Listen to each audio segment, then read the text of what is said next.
Evaluasi kinerja adalah suatu metode dan proses penilaian dan pelaksanaan tugas seseorang atau sekelompok orang atau unit-unit kerja dalam suatu perusahaan atau organisasi sesuai dengan standar kinerja atau tujuan yang ditetapkan lebih dahulu.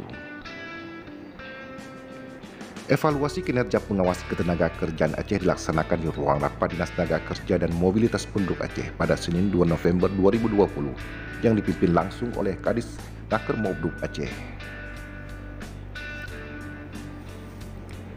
Rapat evaluasi tersebut dilaksanakan dengan sistem virtual dikarenakan edaran Sekda Aceh tentang mengajak seluruh masyarakat yang mempunyai gejala tertular dan kontak erat dengan suspek COVID-19 untuk isolasi mandiri secara serentak selama 10 hari bermula pada tanggal 1 sampai dengan 10 November 2020. Gerakan isolasi mandiri serentak ini dalam upaya memotong mata rantai penyebaran virus corona jenis baru ini.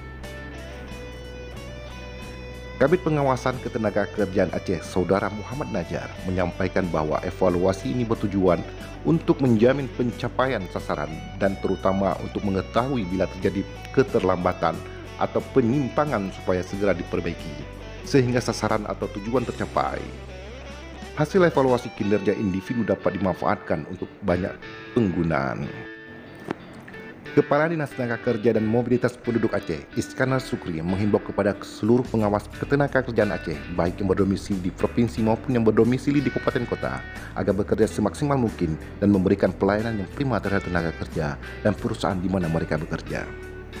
Guna mewujudkan manajemen pemerintahan yang efektif, transparan, akuntabel, serta berorientasi pada hasil yang lebih baik, Disnaker Mobduk Aceh akan mewujudkan target kinerja yang lebih baik bagi pengawas ketenagakerjaan Aceh ke depannya. Demikian ungkap Iskandar Sukri.